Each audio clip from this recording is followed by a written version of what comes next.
Testemunhos para a Igreja, volume 4, capítulo 9. Trabalho que promove saúde. Prezados irmão e irmã I, foi-me mostrado que erraram no controle de seus filhos. Vocês receberam ideias do Dr. J, sobre as quais falaram perante seus filhos e perante os pacientes. Essas ideias não devem ser levadas adiante. Do ponto de vista do Dr. J, elas podem não parecer tão objetáveis, mas do ponto de vista de um cristão, são absolutamente perigosas. As instruções que o Dr. J tem dado com respeito a evitar a atividade física têm se demonstrado um grande prejuízo para muitos. O sistema de nada fazer é perigoso. A necessidade de divertimentos, como ele ensina e recomenda a seus pacientes, é um engano. A fim de ocupar o tempo e dar atividade à mente, ele se torna um substituto para exercício útil e saudável e trabalho físico. Os divertimentos, como o Dr. J recomenda, excitam o cérebro mais do que a ocupação útil. O exercício e o trabalho físicos combinados exercem uma agradável influência sobre a mente, fortalecem os músculos, aumentam a circulação e dão ao doente a satisfação de conhecer o próprio poder de resistência, ao passo que, se o exercício saudável e o trabalho físico lhe são restringidos, sua atenção é atraída para si mesmo. Acha-se ele em constante perigo de imaginar-se pior do que realmente está e de criar uma imaginação doentia que o leve a temer constantemente que esteja sobrecarregando sua capacidade de resistência. De modo geral, se tomar parte em alguma atividade bem orientada, usando sua energia sem dela abusar, notará que o exercício físico se provará um agente mais poderoso e eficaz em sua recuperação do que mesmo o tratamento por água que está recebendo.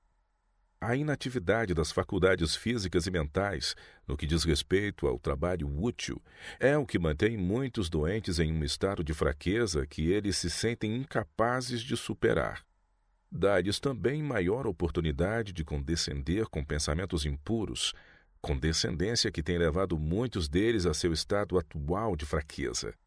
É-lhes dito que eles gastaram muita energia em trabalho árduo, quando em 9 de cada 10 casos, o trabalho que eles realizaram foi a única coisa compensadora em sua vida e foi o meio de salvá-los da completa ruína. Enquanto sua mente estava assim ocupada, não tinham oportunidade tão favorável para aviltar o corpo e completar a obra de destruir a si mesmos. Permitir que todas essas pessoas cessem de trabalhar com o cérebro e os músculos é oferecer-lhes ampla oportunidade de serem levadas cativas pelas tentações de Satanás. O Dr. J recomendou que pessoas de ambos os sexos se misturem. Ele tem ensinado que a saúde física e mental requer um relacionamento mais próximo de uns com os outros. Tais ensinos causaram e estão causando grande prejuízo aos jovens e crianças inexperientes e é uma grande satisfação para homens e mulheres de caráter questionável, cujas paixões nunca foram controladas e que por esta razão estão sofrendo de várias desordens debilitantes. Essas pessoas são instruídas, de um ponto de vista da saúde, a estarem mais em companhia do sexo oposto. Assim, uma porta de tentação é aberta perante elas. A paixão se desperta como um leão dentro do coração delas e toda consideração é suprimida e tudo quanto é elevado e nobre é sacrificado à concupiscência. Esta é uma época em que o mundo está fervendo de corrupção. Estivessem a mente e o corpo de homens e mulheres numa condição salutar, fossem as paixões sensuais sujeitas às mais elevadas faculdades intelectuais, poderia ser comparativamente seguro ensinar que meninos e meninas, e mesmo jovens de mais idade, se beneficiariam por misturar-se em sociedade uns com os outros. Se a mente dos jovens dessa idade fosse pura e incorruptível, as garotas poderiam ter uma influência suavizante sobre a mente e as maneiras dos meninos, e os meninos de natureza mais forte e vigorosa poderiam ter tendência a enobrecer e fortalecer o caráter das garotas. É, porém, um fato penoso que não há uma garota em 100 que tenha mente pura, e não há um menino em 100 cuja moralidade seja incontaminada. Muitos que são mais velhos foram a tal grau de libertinagem que têm alma e corpo poluídos, e a corrupção tem dominado uma vasta classe que se apresenta entre homens e mulheres como cavalheiros corteses e belas damas. Não é tempo de recomendar como benéfico à saúde a mistura de pessoas de ambos os sexos estarem o máximo possível em associação. A maldição desta época corrupta é a ausência de verdadeira virtude e modéstia. Doutor I, você tem propagado publicamente essas ideias. Os jovens o ouviram e os comentários que você fez têm tido tão grande influência sobre seus próprios filhos quanto sobre outros. Teria sido melhor ter deixado essas ideias em... Rigorosa dedicação ao trabalho duro é prejudicial ao crescimento estrutural do jovem, mas onde centenas têm prejudicado sua constituição unicamente por trabalhar demais, a inatividade, o comer demasiado e a débil indolência têm disseminado as sementes de enfermidades no organismo de milhares que estão indo rápida e seguramente para o declínio. A razão por que os jovens têm tão pouca força cerebral e muscular é fazerem tão pouco na área do trabalho útil. Eis que esta foi a maldade de Sodoma, tua irmã. Soberba fartura de pão e abundância de ociosidade teve ela e suas filhas, mas nunca esforçou a mão do pobre e do necessitado. E se ensoberbeceram e fizeram abominação diante de mim, pelo que as tirei dali, vendo eu isso. Há apenas poucos jovens desta época degenerada que podem suportar o estudo necessário para obter uma educação comum. Por que acontece isso? Por que as crianças se queixam de tontura, dor de cabeça, sangramento do nariz, palpitação e uma sensação de fadiga e fraqueza geral? Deve isso ser atribuído principalmente ao seu intenso estudo? Os pais afetuosos e condescendentes condoem-se dos filhos porque imaginam que suas lições são uma tarefa grande demais e que sua intensa aplicação ao estudo lhes está arruinando a saúde. De fato, não é recomendável sobrecarregar a mente dos jovens com estudos em demasia e por demais difíceis. Mas, pais, vocês não estão meramente aceitando a ideia sugerida por seus filhos em vez de considerarem com maior profundidade esse assunto? Vocês não têm dado crédito depressa demais às razões aparentes da indisposição deles? Convém aos pais e tutores olhar sob a superfície em busca da causa deste mal. De 99 casos em 100, a causa pesquisada e revelada a vocês abriria sua compreensão para ver que não foi o excesso de estudo somente que estava realizando a obra de prejudicar seus filhos, mas hábitos errôneos estavam consumindo a energia vital do cérebro e do corpo inteiro. O sistema nervoso ficou danificado por estar sendo frequentemente excitado e assim tem sido lançado o alicerce da decadência prematura e certa. O vício secreto, masturbação, está matando milhares e dezenas de milhares. As crianças devem ter o tempo ocupado. O devido trabalho mental e o exercício físico ao ar livre não abaterão a constituição física de seus meninos.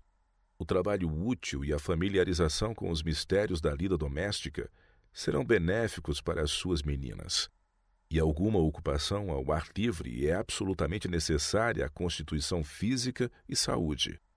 As crianças devem ser ensinadas a trabalhar. Operosidade é a maior bênção que homens, mulheres e crianças podem desfrutar. Vocês têm errado na educação de seus filhos, têm sido condescendentes demais. Vocês os têm favorecido e dispensado do trabalho, até que para alguns deles parece algo absolutamente desagradável. Inatividade, a falta de ocupação regular, tem prejudicado grandemente seus filhos. As tentações estão por toda parte, prontas para arruinar os jovens para este mundo e o vindouro. O caminho da obediência é o único caminho seguro. Vocês têm sido cegos ao poder que o inimigo teve sobre seus filhos. Trabalhos caseiros, mesmo a ponto de se cansarem, não lhes teria feito a quinta parte do mal que os hábitos indolentes têm causado. Eles teriam escapado a muitos perigos se tivessem sido mais cedo instruídos a ocupar o tempo com trabalho útil. Não teriam contraído disposição tão agitada, esse desejo de mudança e de participar da sociedade. teriam escapado a muitas tentações quanto à vaidade e à participação em diversões inúteis, leitura barata, conversas ociosas e tolices. Seu tempo teria sido passado mais de molde a satisfazê-los e sem tão grande tentação de buscar a companhia do sexo oposto e desculpar-se maliciosamente. Vaidade e afetação, inutilidade e explícito pecado têm resultado dessa indolência. Os pais, especialmente você, o pai, os têm bajulado e mimado para grande dano deles. Presunção e egoísmo. Prezado irmão, você tem cometido lamentável erro ao ficar diante dos pacientes na sala de estar, como tem feito frequentemente, exaltando a si mesmo e a esposa. Seus próprios filhos têm tirado lições desses comentários, as quais lhes têm moldado o caráter. Você perceberá que agora não será fácil corrigir as impressões produzidas. Eles têm sido orgulhosos e presunçosos. Têm pensado que, como filhos seus, são superiores às demais crianças em geral. Você tem se mostrado inquieto, com medo de que o povo não lhe preste o respeito devido à sua posição de médico do Instituto de Saúde. Isso tem evidenciado seu ponto fraco, o qual tem prejudicado seu progresso espiritual. Tem também lhe levado a sentir ciúmes de outros, temendo que eles o rebaixem ou não avaliem corretamente sua posição e valor. Você tem também exaltado sua esposa, colocando-a diante dos pacientes como um ser superior. Tem agido como um cego, tem atribuído à sua esposa qualidades que ela não possui. Deve lembrar-se de que seu valor moral é avaliado por suas palavras, atos e procedimento.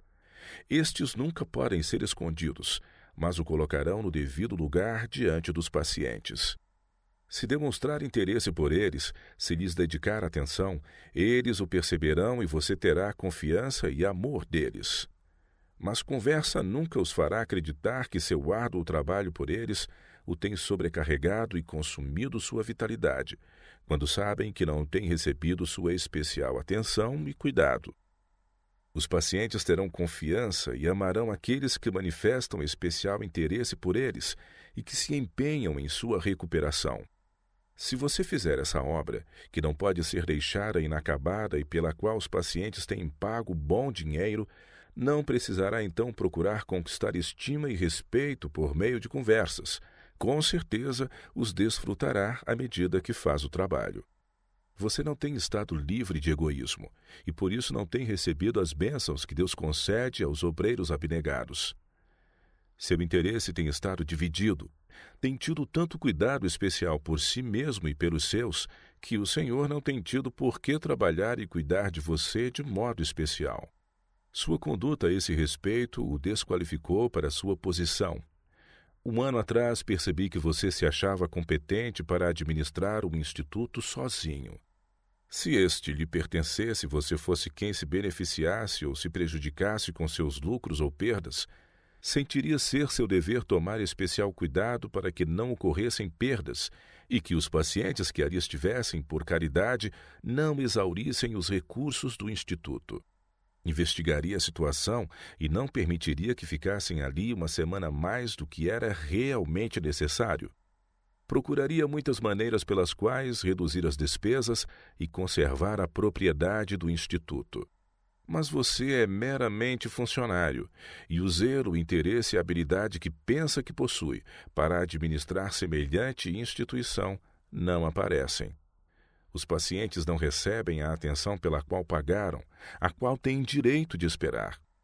Foi-me mostrado que você frequentemente se afastava dos enfermos que estavam necessitando de seu conselho e parecer. Você me foi apresentado como obviamente indiferente, parecendo antes impaciente enquanto raramente ouvia o que eles estavam dizendo e que para eles era de grande importância. Demonstrava estar com muita pressa, adiando o atendimento a eles para algum tempo no futuro, quando umas poucas palavras apropriadas de simpatia e encorajamento teriam tranquilizado milhares de temores e levado paz e segurança em lugar de inquietação e angústia. Parecia que você tinha pavor de falar com os pacientes. Não procurava assimilar seus sentimentos, mas se mantinha alheio, quando devia manifestar mais familiaridade. Estava muito distante e inacessível. Eles olham para você como uma criança para seus pais e têm direito de esperar e receber sua atenção, mas não a obtêm. As expressões mim e meu se colocam entre você e o trabalho que a sua função requer que faça. Os auxiliares e pacientes frequentemente precisam de seu conselho, mas relutam em dirigir-se a você e não têm liberdade de falar-lhe. Você tem buscado manter uma dignidade indevida. Nesse empenho não tem alcançado o objetivo, mas perdido a confiança e o amor que poderia ter conseguido se fosse despretensioso e possuísse mansidão e mente humilde. A verdadeira dedicação e consagração a Deus acharão lugar para você no coração de todos e o revestirão com uma dignidade sem presunção, mas genuína. Você tem sido exaltado por palavras de aprovação que tem recebido. A vida de Cristo deve ser o seu padrão, ensinando-o a fazer o bem em todo lugar que ocupar.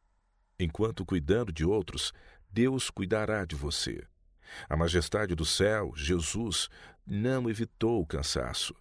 Ele viajou a pé de lugar a lugar para beneficiar os sofredores e necessitados. Conquanto você possua algum conhecimento, possa ter alguma compreensão do organismo humano e reconheça a causa de doenças, conquanto possa falar a língua dos homens e dos anjos, há ainda qualificações necessárias, ou todos os seus dons não serão de nenhum valor especial. Você precisa ter poder de Deus, que somente pode ser obtido por aqueles que fazem dele a sua confiança e que se consagram ao trabalho que ele lhes tem dado a cumprir. Cristo deve constituir uma parte de seu conhecimento. A sabedoria dele deve ser considerada em vez da sua. Então entenderá como ser uma luz nos quartos dos doentes. Falta-lhe liberdade de espírito, poder e fé. Sua fé é fraca por falta de exercício, ela não pode ser vigorosa e saudável. Seus esforços por aqueles que estão doentes emocional e fisicamente não serão tão bem-sucedidos quanto poderiam. Os pacientes não se beneficiarão em vigor físico e espiritual como deveriam se você não levar a Jesus consigo em suas visitas. As palavras e obras dele devem acompanhá-lo. Então você sentirá que aqueles aos quais suas orações e palavras de simpatia têm abençoado, em retribuição o abençoarão. Sem a especial sabedoria e graça de Deus, você não tem sentido sua inteira dependência dele, nem sua ineficiência e fraqueza. Preocupa-se, teme e duvida porque tem trabalhado demais na própria força. Em Deus você poderá prosperar. Em humildade e santidade mental achará grande paz e força. Tem maior brilho os que mais sentem a própria fraqueza e escuridão, pois fazem de Cristo a sua justiça. Sua força deve proceder da própria união com ele. Não se canse em fazer o bem. A majestade do céu tem convidado os cansados. Vinde a mim todos os que estáis cansados e oprimidos, e eu vos aliviarei. Tomai o meu jugo e aprendei de mim, que sou manso e humilde de coração, e encontrareis descanso para a vossa alma. A razão por que a carga às vezes parece tão pesada e o jugo tão penoso é que você se colocou acima da mansidão e humildade possuídas por nosso divino Senhor. Deixe de tentar satisfazer e exaltar o eu. Ao contrário, permita que o eu seja oculto em Jesus e aprenda com aquele que o convidou e lhe prometeu descanso. Vi que o Instituto de Saúde nunca poderá prosperar enquanto aqueles que mantêm posições de responsabilidade com ele relacionadas revelarem mais interesse por si próprios do que pela instituição. Deus deseja homens e mulheres altruístas como obreiros em sua causa, e os que tomam conta do Instituto de Saúde devem supervisionar cada departamento ali, praticando economia, cuidando de pequenos detalhes, vigiando contra perdas. Em resumo, devem ser tão cuidadosos e criteriosos em sua administração como se fossem os verdadeiros proprietários. Você tem se preocupado com o sentimento de que isto ou aquilo não é da sua conta. Tudo que está ligado com o Instituto é da sua conta. Se certas coisas chegam à sua observação, às quais você não pode atender adequadamente, por ser chamado em outra direção, peça o auxílio de alguém que dedique imediata atenção a essas questões. Se essa tarefa for árdua demais para você, deve assumi-la a alguém que possa realizar plenamente todos os deveres que recaem sobre aquele que mantiver tal posição de responsabilidade. Em suas palestras na sala de estar, você tem frequentemente acusado os pacientes e auxiliares de acarretar-lhe responsabilidades e cuidados desnecessários, enquanto, ao mesmo tempo, vi que você não estava realizando metade dos deveres que lhe diziam respeito como médico. Não estava atendendo apropriadamente os casos de doentes sob o seu cuidado. Os pacientes não são cegos, eles percebem que você os negligencia. Estão distantes de seus lares e têm gastado para obter o cuidado e tratamento que não poderiam receber em casa. Todas essas repreensões na sala de estar são prejudiciais à instituição e desagradam a Deus. É verdade que você tem tido pesadas responsabilidades a assumir, mas em muitos casos culpou os pacientes e auxiliares quando o problema estava em sua família. Esta requer sua constante ajuda, mas não retribui a ajuda. Não há ninguém em sua casa para sustentar suas mãos ou lhe dar encorajamento. Não tivesse você essa carga fora do instituto, poderia sair-se muito melhor e não perder força e vigor. É seu dever cuidar da família, mas não é absolutamente necessário que sejam tão dependentes como são e um peso tão grande para você. Eles poderiam auxiliá-lo se quisessem. É seu dever também preservar a própria saúde. E se os cuidados de sua família são tão grandes que a obra em que está empenhado lhe sobrecarrega, e é incapaz de dedicar tempo e atenção aos pacientes e ao instituto, os quais, na verdade, são direitos deles, então você deve renunciar à sua posição e buscar obter um lugar onde possa fazer justiça à sua família, a si mesmo e às responsabilidades que assume. A posição que agora ocupa é muito importante. Isto requer intelecto claro, mente, nervos e músculos fortes. Zelosa dedicação ao trabalho é necessária para o seu êxito, e nada menos do que isto tornará a instituição próspera. Para ser algo vivo, ela deve ter obreiros vivos e altruístas no seu comando. Irmã I, você não tem sido uma ajuda a seu marido como devia ser. Sua atenção tem estado mais dedicada a si mesma. Não percebeu a necessidade de despertar suas energias adormecidas para encorajar e fortalecer seu marido em seus esforços, ou abençoar seus filhos com uma influência correta. Caso houvesse se colocado diligentemente a desempenhar os deveres que Deus lhe confiou, se tivesse ajudado a suportar as responsabilidades de seu companheiro e se unido a ele em disciplinar apropriadamente os filhos, a ordem de coisas em sua família seria mudada. Sucumbiu, todavia, a sentimentos de pesar e tristeza, e isso tem acarretado à sua casa uma nuvem em vez de luz solar. Não incentivou esperança e contentamento, e sua influência tem sido deprimente sobre aqueles que deveriam ter ajudado por palavras e atos bondosos. Tudo isso é resultado do egoísmo. Exigiu a atenção e simpatia de seu marido e filhos, contudo não sentiu ser seu dever desviar a mente de si mesma e trabalhar pela felicidade e bem-estar deles. Deu lugar à impaciência e tem repreendido grosseiramente os filhos. Isso apenas os tem confirmado em seus maus caminhos e rompido os laços de afeição que devem unir o coração de pais e filhos. Tem-lhe faltado domínio próprio e tem censurado seu marido na presença dos filhos. Isso tem diminuído a autoridade dele e também a sua sobre eles. Você tem sido muito fraca. Quando seus filhos vêm até você com queixas de outros, imediatamente tem decidido em seu favor e insensatamente censurado e condenado aqueles de quem se queixam. Isso tem transmitido à mente de seus filhos uma disposição para murmurar contra os que não lhes devotam a consideração que imaginam merecer. Você tem indiretamente incentivado tal espírito ao invés de silenciá-lo. Não tem tratado com seus filhos tão firme e imparcialmente como deveria ter feito.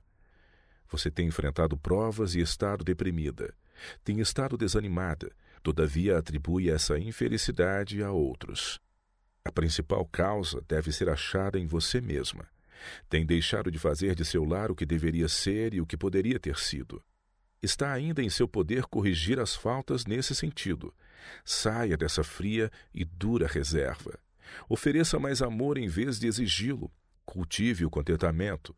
Deixe que o sol brilhe em seu coração e ele brilhará sobre os que estão ao seu redor.